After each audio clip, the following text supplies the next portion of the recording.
नमस्कार। कैसे हैं आप? अभिव्यक्ति की आज़ादी की बड़ी बड़ी बात करने वाले, सोशल मीडिया के माध्यम से अपनी राजनीतिक करियर की शुरुआत करने वाले, आंदोलन से राजनीतिक पार्टी बनाकर नैतिकता की बड़ी बड़ी बातें करने वाले अरविंद केजरीवाल, उनकी सबसे बड़ी पीड़ा यही रही कि वो एक राज्य के मुख्यमंत्री तो हुए, लेकिन उनके पास पुलिस नहीं हुई। यदि उनके पास पुलिस होती तो सबको ठिकाने लगा देते। जो अरविंद केजरीवाल सरकार पर, मोदी सरकार पर यह आरोप लगाते हैं कि ईडी और सीबीआई से डरा रही है सरकार, वो अरविंद केजरीवाल पंजाब में अपनी पार्टी की सरकार मिलते ही अभिव्यक्ति की आजादी को रौंदने लगे और अपने दुश्मनों पर दिल्ली से, मतलब पंजाब पुलिस के माध्यम से दिल्ली के अपने दुश्मनों को निपटाने लगे।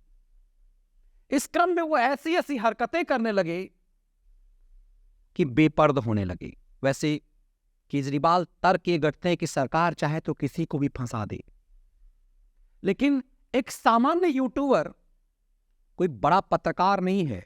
वो खुद दावा करता है कि वो पत्रकार नहीं है।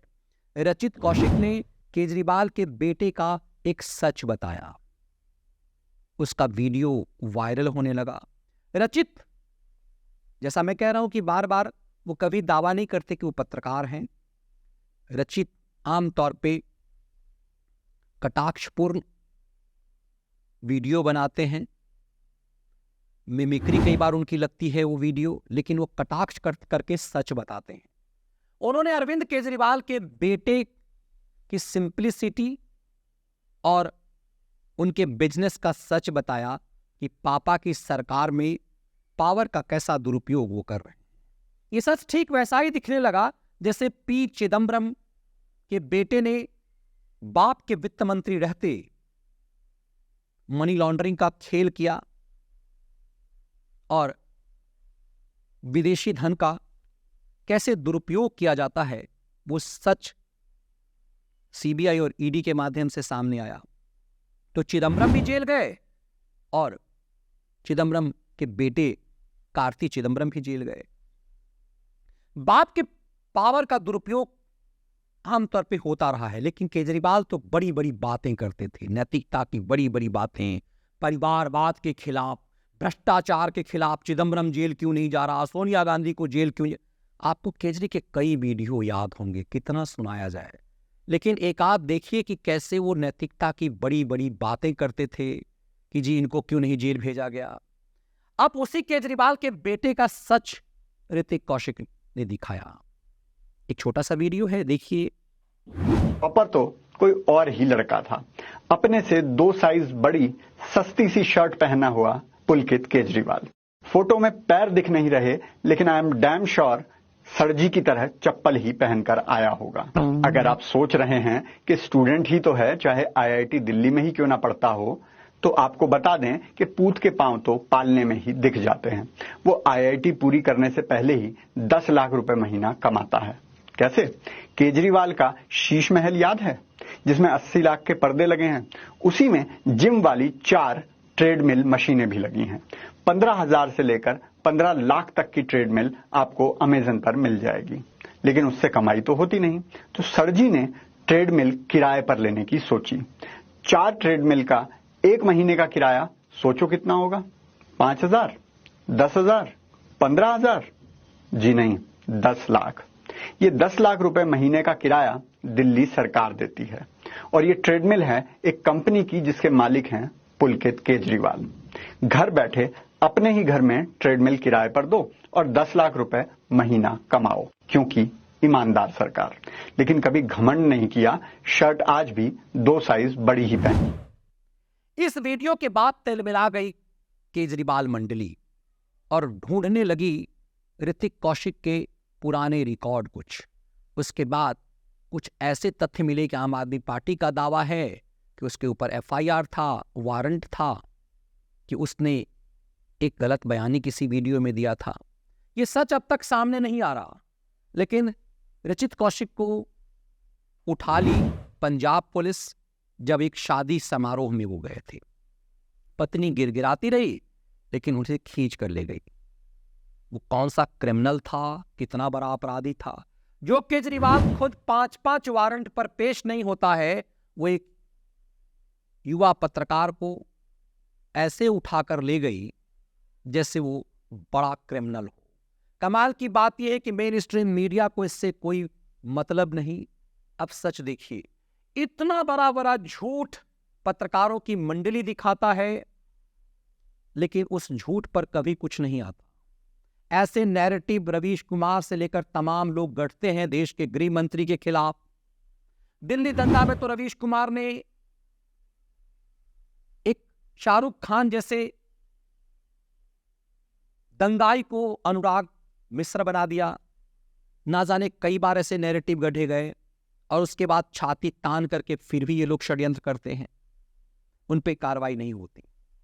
इन पे यदि कार्रवाई सरकार करे तो बवाल मच जाए। न्यूज क्लिक के दलालों के इतने सारे साक्ष्य सामने आए। धान गेहूं विशेषज्ञ बनकर के एक व्यक्ति न्यूज क्लिक के लिए क्या कुछ करता था, यह भी सामने आया। कई सारे पत्रकारों के सच न्यूज क्लिक की दलाली में सामने आ गए।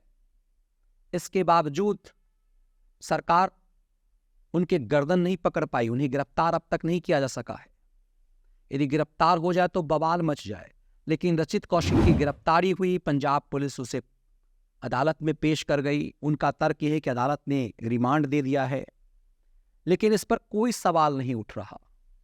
2 पत्रकार टीवी चैनलों के, एक रोहित रंजन जो मेरे साथ काम किए हुए रोहित, वो सुधीर चौधरी की जगह पे रोहित रंजन डीएनए पढ़ता था।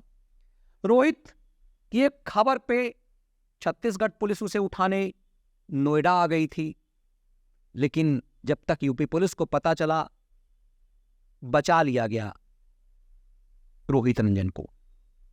बवाल कटा क्योंकि वो बड़े चैनल में था। ठीक इसी ढंग से नेटवर्क 18 का एक पत्रकार, उसे भी गिरफ्तार करने कांग्रेस के एक राज्य की पुलिस आई। सोनिया गांधी पे क्या कुछ बोल दिया गया, लेकिन उसे भी गिरफ्तार नहीं किया जा सका। बवाल खूब हुआ, लेकिन रचित कौशिक पर पूरी मीडिया का सन्नाटा है, चुप्पी है।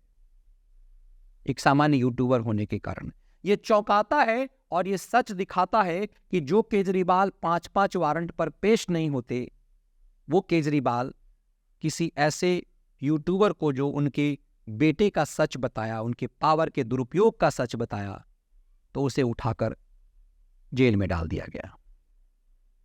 इस केजरीवाल के पास यदि दिल्ली पुलिस की ताकत हो जाए तो सोचिए क्या हो। केजरीवाल के खिलाफ तेजिंदर बग्गा ने मुहिम चलाया, तो तेजिंदर बग्गा को उठाने दिल्ली पुलिस के बीच से, दिल्ली से खींच करके बग्गा को ले जाया जाता रहा। लेकिन हरियाणा जब बवाल मचा मीडिया में, तो हरियाणा पुलिस ने तेजिंदर बग्गा को पंजाब पुलिस से मुक्त कराया। लेकिन रचित कौशिक के लिए बोलने वाला न कोई मीडिया कर्मी है और न सरकार को ये सोच रहा कि रचित ने लगातार वो सच बताया है, उसके बावजूद भी उसके साथ इस तरह का छल क्यों हो रहा है। ये मीडिया के उस खेल को भी बेनकाब करता है कि जब बड़े बड़े संस्थान के लोग फंसे तो क्या कुछ होगा। वैसे उस राजस्थान छत्तीसगढ़ पुलिस के प्रभाव के कारण नौकरी चली गई रंजन की। अब दिलचस्प ये है इस पूरे मामले में कि रोहित रंजन डीएनए पढ़ता था, जो सुधीर चौधरी चलाते थे। उसमें यदि उसने सिर्फ आमतौर पे एंकर सिर्फ रीडिंग करता है, पढ़ता है, उसके पीछे स्क्रिप्ट लिखी हुई होती है, सुधीर चौधरी भी यही काम करते थे, तो क्या एक कद्दावर व्यक्ति की जगह पे एक सामान्य आदमी आ गया, एक सामान्य पत्रकार आ गया, इसीलिए साजिश रची गई? क्या ये पूरा खेल साजिशों का होता है कि कई ऐसे ऐसे धूर्त पत्रकार जिनने सालों तक फर्जीवाड़ा किया, उनके खिलाफ कोई कार्रवाई नहीं होती, और एक सामान्य यूट्यूबर ने केजरीवाल का सच बताया तो उसकी जिंदगी तबाही की तैयारी की जा रही है। ये वीडियो विश्लेषण आपको कैसा लगा? इसके कंटेंट यदि पसंद आए, वीडियो को लाइक और शेयर जरूर करें। बहुत बहुत धन्यवाद। वंदे मातरम। जय हिंद।